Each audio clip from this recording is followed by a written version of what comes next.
యెహెజ్కేలు 19-20 అధ్యాయాలు. మొదటిగా 19వ అధ్యాయము. మరియు నీవు ఇశ్రాయేలీయుల అధిపతులను గూర్చి ప్రలాప వాక్యములెత్తి ఇట్లు ప్రకటింపుము. నీ తల్లి ఎటువంటిది? ఆడుసింహము వంటిది. ఆడుసింహముల మధ్య పండుకొనెను, కొదమ సింహముల మధ్య తన పిల్లలను పెంచెను. వాటిలో ఒకదానిని అది పెంచగా అది కొదమ సింహమై వేటాడ నేర్చుకొని మనుషులను భక్షించునదాయెను. అన్యజనులు దాని సంగతి విని తమ గోతిలో దాన్ని చిక్కించుకొని దాని ముక్కునకు గాలము తగిలించి ఐగుప్తు దేశమునకు దాన్ని తీసుకొని పోయిరి. తల్లి దాన్ని కనిపెట్టి తన ఆశ భంగమాయనని తెలుసుకొని తన పిల్లలలో మరి ఒక దాన్ని చేపట్టి దాన్ని పెంచి కొదమ సింహముగా చేసెను. ఇదియు కొదమ సింహమై కొదమ సింహములతో కూడా తిరుగులాడి వేటాడ నేర్చుకుని మనుషులను భక్షించున్నదై వారి నగరులను అవమానపరిచి వారి పట్టణములను పాడు చేసెను. దాని గర్జన ధ్వనికి దేశమును అందులోనున్న సమస్తమును పాడాయెను. నలుదిక్కుల దేశపు జనులందరూ దాన్ని పట్టుకొనుటకు పొంచియుండి ఉరినొగ్గగా అది వారి గోతిలో చిక్కెను. అప్పుడు వారు దాని ముక్కునకు గాలము తగిలించి దానిని బోనులో పెట్టి బబులోను రాజునొద్దకు తీసుకొని పోయి అతనికి అప్పగించిరి. దాని గర్జనము ఇశ్రాయేలీయుల పర్వతముల మీద ఎన్నటికి వినబడకుండునట్లు వారు దానిని గట్టి స్థలమందుంచిరి. మరియు నీకు క్షేమము కలిగి ఉండగా నీ తల్లి ఫలభరితమై తీగలతో నిండియుండి విస్తారమైన జలముల దగ్గర నాటబడిన ద్రాక్షవల్లి వలె ఉండెను. భూపతులకు దండములైనట్టి గట్టి చువ్వలు దానికి కలిగి ఉండెను. అది మేఘములను అంటునంతగా పెరిగెను. విస్తారమైన దాని కొమ్మలు బహు ఎత్తుగా కనబడెను. అయితే బహు రౌద్రము చేత అది పెరికివేయబడినదే నేల మీద పడవేయబడెను. తూర్పుగాలి విసరగా దాని పండ్లు వాడెను. మరియు దాని గట్టి చువ్వలు తెగి వాడిపోయి అగ్నిచేత కాల్చబడిను. ఇప్పుడు అది అరణ్యములో మిక్కిలి ఎండిపోయి నిర్జల స్థలములలో నాటబడి ఉన్నది. మరియు దాని కొమ్మల చువ్వలలో నుండి అగ్ని బయలుదేరుచు దాని పండ్లను దహించుచున్నది. గనుక రాజదండమునకు తగిన గట్టి చువ్వ ఒకటియు విడువబడలేదు.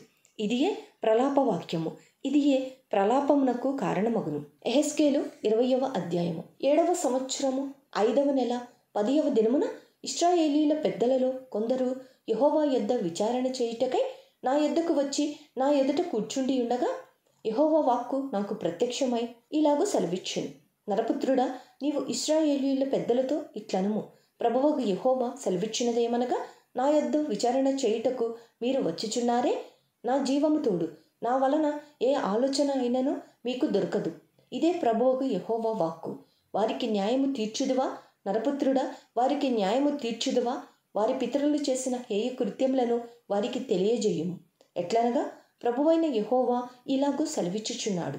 నేను ఇశ్రాయేలును ఏర్పరచుకొనిన నాడును, యాకోబు సంతతికి ప్రమాణము చేసిన నాడును, ఐగుప్తు దేశమందు నన్ను వారికి ప్రత్యక్షపరచుకొని ప్రమాణము చేసి నేను మీ దేవుడనైన యెహోవానని నేను ప్రకటించిన కాలమున వారిని ఐగుప్తు దేశములో నుండి రప్పించి వారి కొరకు నేను విచారించినదియు పాలు తేనెను ప్రవహించునదియు సకల దేశములకు ఆభరణమైనదియునైన దేశములోనికి తోడికొని పోయేదనని చెప్పిన కాలముననే నేను ప్రమాణము చేసేదిని.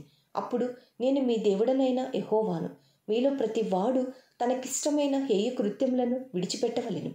ఐగుప్తీల విగ్రహములను పూజించుట చేత మిమ్మను మీరు అపవిత్రపరచుకొనకుండవలెను అని నేను ఆజ్ఞాపించితిని. అయితే వారు నా మాట విననొల్లక నా మీద తిరుగుబాటు చేసి తమకిష్టమైన హేయ కృత్యములు చేయుట మానలేదు. ఐగుప్తీల విగ్రహములను పూజించుట మానలేదు. గనుక వారు ఐగుప్తీల దేశములో ఉండగాని నేను నా రౌద్రము వారి మీద కుమ్మరించి నా కోపము వారి మీద తీర్చుకొందునని అనుకొంటిని. అయితే ఏ అన్యజనుల ఎదుట నన్ను నేను బయలుపరుచుకొంటినో, ఏ అన్యజనుల మధ్య వారుండిరో ఆ అన్యజనులలో వారున్న అన్యజనుల ఎదుట వారికి నన్ను బయలుపరుచుకొంటిని. నా నామమునకు దూషణ కలుగకుండుటకై అలాగు చేయుట మాని ఆ జనులు చూచుచుండగా నా నామఘనత కొరకు నేను వారిని ఐగుప్తు దేశంలో నుండి రప్పించితిని. వారిని ఐగుప్తు దేశంలో నుండి రప్పించి అరణ్యంలోనికి తోడుకొని వచ్చి వారికి నా కట్టడలను నియమించి నా విధులను వారికి తెలియజేసితిని. ఎవడైనా వాటిని అనుసరించిన ఎడల వాటిని బట్టి బ్రతుకును. మరియు యెహోవానగు నేనే వారిని పవిత్రపరచువాడనని వారు తెలుసుకొనున్నట్లు నాకును వారికిని మధ్య విశ్రాంతి దినములను వారికి సూచనగా నేను నియమించితిని. అయితే అరణ్యమందు ఇశ్రాయేలీయులు నా మీద తిరుగుబాటు చేసి నా కట్టడలను అనుసరింపక తాము అనుసరించి బ్రతకవలెనని నేనిచ్చిన విధులను తృణీకరించి నేను నియమించిన విశ్రాంతి దినములను అపవిత్రపరచగా అరణ్యమందు నా రౌద్రాగ్ని వారి మీద కుమ్మరించి వారిని నిర్మూలము చేయుదుననుకుంటిని. అయితే నేను వారిని రప్పింపగా ఏ అన్యజనులు చూచిరో, ఏ అన్యజనులలో నుండి నేను వారిని రప్పించితినో వారి ఎదుట నా నామమునకు దూషణ కలగకుండునట్లు నేను అనుకొనిన ప్రకారము చేయక మానితిని. మరియు తమకిష్టమైన విగ్రహములను అనుసరింపవలెనని కోరి వారు నా విధులను తృణీకరించి నా కట్టడల అనుసరింపక నేను నియమించిన విశ్రాంతి దినములను అపవిత్రపరచగా ఇచ్చేదనని నేను సెలవిచ్చినట్టు పాలు తేనెలు ప్రవహించునట్టునైనా సకల దేశములకు ఆభరణమగు దేశములోనికి వారిని రప్పింపనని వారు అరణ్యములో ఉండగానే నేను ప్రమాణము చేసి తిని. అయినను వారు నశించిపోకుండునట్లు వారి యందు కనికరించి అరణ్యంలో నేను వారిని నిర్మూలము చేయకపోతిని. వారు అరణ్యంలో ఉండగానే వారి పిల్లలతో ఇలాగూ సెలవిచ్చితిని: మీరు మీ తండ్రుల ఆచారములను అనుసరింపకయు వారి పద్ధతులను బట్టి ప్రవర్తింపకయు వారు పెట్టుకొనిన దేవతలను పూజించి మిమ్మును మీరు అపవిత్రపరచుకొనకయు ఉండుడి. మీ దేవుడనైన యెహోవాను నేనే కనుక నా కట్టడలను అనుసరించి నా విధులను గైకొని నేను నియమించిన విశ్రాంతి దినములను ఆచరించుడి. నేను మీ దేవుడనైన యెహోవానని మీరు తెలుసుకొనున్నట్లు ఆ విశ్రాంతి దినములు నాకును మీకును మధ్యను సూచనగా ఉండును. అయినను ఆ జనులు సహా నా మీద తిరుగుబడి తాము అనుసరించి బ్రతకవలెనని నేనిచ్చిన నా కట్టడలను అనుసరింపకయు నా విధులను గైకొనకయు నేను నియమించిన విశ్రాంతి దినములను అపవిత్రపరిచిరి గనుక వారు అరణ్యములో ఉండగానే నేను నా రౌద్రాగ్ని వారి మీద కుమ్మరించి నా కోపము వారి మీద తీర్చుకొందునని అనుకుంటిని. అయితే నేను ప్రత్యక్షమైన అన్యజనుల మధ్య నా నామమునకు దూషణ కలగకుండునట్లు ఏ జనుల నుండి వారిని రప్పించితినో ఆ జనులు చూచుచుండగా నా హస్తము వెనుకకు తీసి నా వాగ్దానము నెరవేర్చితిని. మరియు వారు నా విధులను అనుసరింపక నా కట్టడలను తృణీకరించి నేను విధించిన విశ్రాంతి దినములను అపవిత్రపరిచి తమ పితరులు పెట్టుకొనిన విగ్రహములను పూజింపగోరగా అన్యజనులలో వారిని చెదరగొట్టి సకల దేశములలోనికి వారిని వెళ్ళగొట్టుదునని ప్రమాణము చేసి తిని. నేను యెహోవానని వారు తెలుసుకొనున్నట్లు వారిని విస్మయము నొందింపవలెనని అనుకూలము కాని కట్టడలను తాము బ్రతుకుటకు ప్రయోజనకరములు కాని విధులను వారికిచ్చి తిని. తొలిచూలిని అగ్నిగుండము దాటించి బలిదానముల నిచ్చుడి చేత తమ్మును తాము అపవిత్రపరచుకొననిచ్చి తిని. కాబట్టి నరపుత్రుడా, ఇశ్రాయేలీయులతో మాటలాడి ఇట్లు ప్రకటింపుము: ప్రభువగు యెహోవా సెలవిచ్చినదేమనగా, మీ పితరులు నా ఎడల అతిక్రమము చేసి నన్ను దూషించి వారికిచ్చేదనని నేను ప్రమాణపూర్వకంగా చెప్పిన దేశములోనికి నేను వారిని రప్పించిన తరువాత ఎత్తైన ఒక కొండనే గాని దట్టమైన ఒక వృక్షమునే గాని తాము చూచినప్పుడెల్లను బలులు అర్పించుచు అర్పణలను అర్పించుచు అక్కడ పరిమళ ధూపము ప్రతిష్ఠించుచు పానార్పణములు చేయుచు నాకు కోపము పుట్టించిరి. మీరు పోవుచున్న ఉన్నత స్థలములేమిటని నేను అడిగితిని. కాబట్టి ఉన్నత స్థలమును పేరు నేటి వరకు వాడుకలోనున్నది. కావున ఇశ్రాయేలీయులకు ఈ మాట ప్రకటింపుము: ప్రభువైన యెహోవా సెలవిచ్చినదేమనగా, మీ పితరుల రీతిని మీరును అపవిత్రులైతిరే. వారు పెట్టుకొనిన విగ్రహములను అనుసరించుచు మీరును వ్యభిచారులైతిరే. నేటి వరకును మీరు అర్పణలను అర్పించి మీ కుమారులను అగ్నిగుండ దాటించినప్పుడు మీరు పెట్టుకొనిన విగ్రహములన్నిటికీ పూజ చేసి అపవిత్రులగుచున్నారే.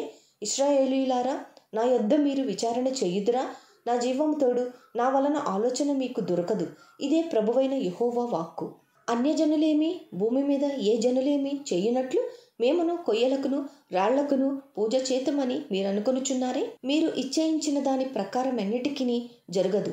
నా జీవము తోడు నా రౌద్రము కుమ్మరించుచు బాహుబలముతోనూ చాచిన చేతితోనూ నేను మీపైన అధికారము చేసేదను. మరియు నేను రౌద్రము కుమ్మరించుచు బాహుబలముతోనూ చాచిన చేతితోనూ మిమ్మును చెదరగొట్టిన ఆయా దేశములలో నుండి జనులలో నుండి నేను మిమ్మును సమకూర్చి జనములున్న అరణ్యములోనికి మిమ్మును రప్పించి అక్కడ ముఖాముఖిగా మీతో వ్యాజ్యమాడిదను. ఇదే యెహోవా వాక్కు. ఐగుప్తీల దేశపు అరణ్యములో నేను మీ పితరులతో వ్యాజ్యమాడినట్లు మీతోనూ వ్యాజ్యమాడిదను. ఇదే ప్రభువైన యెహోవా వాక్కు. చేతి కర్ర క్రింద మిమ్మును దాటించి నిబంధనకు లోపరిచెదను. మరియు నా మీద తిరుగుబడి వారిని దోషము చేయు వారిని మీలో ఉండకుండా ప్రత్యేకించెదను. తాము కాపురమున్న దేశములో నుండి వారిని రప్పించెదను గాని నేను యెహోవానని మీరు తెలుసుకొనున్నట్లు వారు ఇశ్రాయేలు దేశములో ప్రవేశించరు. ఇశ్రాయేలు ఇంటివారులారా, మీరు నా మాట వినని ఎడల మీరు పెట్టుకొనిన విగ్రహములను మీకిష్టమైనట్టుగా పూజించుకొనుడి గాని మీ అర్పణల చేతను మీ విగ్రహముల చేతను నా పరిశుద్ధ నామమును అపవిత్రపరచకుడి అని ప్రభువైన యెహోవా సెలవిచ్చుచున్నాడు. నిజముగా ఇశ్రాయేలీల ఉన్నతమైన కొండయగు నా పరిశుద్ధ పర్వతమందు దేశంలోనున్న ఇశ్రాయేలీలందరూ నాకు సేవ చేయుదురు. ఇదే ప్రభువైన యెహోవా వాక్కు. అచ్చటినే నేను వారిని అంగీకరించెదను. అచ్చటినే మీ ప్రతిష్ఠితమైన అర్పణలను, మీ ప్రథమ ఫలదానములను, ప్రతిష్ఠితములగు మీ కానుకలనన్నిటినీ నేను అంగీకరించెదను. జనములలో నుండి నేను మిమ్మును రప్పించినప్పుడును, మిమ్మును చెదరగొట్టిన ఆయా దేశములలో నుండి మిమ్మును సమకూర్చినప్పుడును పరిమళ ధూపముగా మిమ్మును అంగీకరించెదను. అన్యజనుల ఎదుటను మీ మధ్యను నన్ను నేను పరిశుద్ధపరచుకొందును. మీ పితరులకిచ్చేదనని నేను ప్రమాణపూర్వకముగా చెప్పిన దేశమునకు, అనగా ఇశ్రాయేలీయుల దేశమునకు నేను మిమ్మును రప్పించినప్పుడు నేనే యెహోవానని మీరు తెలుసుకొందురు. అచ్చట చేరి మీ ప్రవర్తనను మిమ్మును మీరు అపవిత్రపరచుకొనిన మీ క్రియలన్నిటినీ మనసునకు తెచ్చుకొని మీరు చేసిన దుష్క్రియలను బట్టి మిమ్మును మీరే అసహ్యించుకొందురు. ఇశ్రాయేలీయులారా, మీ దుర్మార్గతను బట్టియు మీ కాని చేష్టలను బట్టియూ కాక నా నామమును బట్టియే నేను మీకిలాగు చేయగా నేనే యెహోవానని మీరు తెలుసుకొందురు. ఇదే యెహోవా వాక్కు. మరియు యెహోవా వాక్కు నాకు ప్రత్యక్షమై ఇలాగు సెలవిచ్చెను. నరపుత్రుడా, నీ ముఖము దక్షిణపు తట్టు త్రిప్పుకొని దక్షిణ దేశమునకు ప్రకటింపుము. దక్షిణ దేశపు అరణ్యమును గూర్చి ప్రవచించి ఇట్లనుము. దక్షిణ దేశమా, యెహోవా మాట ఆలకించుము. ప్రభువైన యెహోవా సెలవిచ్చినదేమనగా, నేను నీలో అగ్ని రాజబెట్టెదను. అది నీలోనున్న పచ్చని చెట్లన్నిటినీ ఎండిన చెట్లన్నిటినీ దహించును. అది ఆరిపోకుండా నుండును. దక్షిణ దిక్కు మొదలుకొని ఉత్తర దిక్కు వరకు భూముఖమంతయు దాని చేత కాల్చబడును. అది ఆరిపోకుండా యెహోవానైన నేను దానిని రాజబెట్టితిని. సమస్తమైన జనులకు తెలియబడును. అయ్యో ప్రభువా, యెహోవా వీడు గూఢమైన మాటలు పలుకువాడు కాడా అని వారు నన్ను గూర్చి చెప్పుదురని నేనంటిని.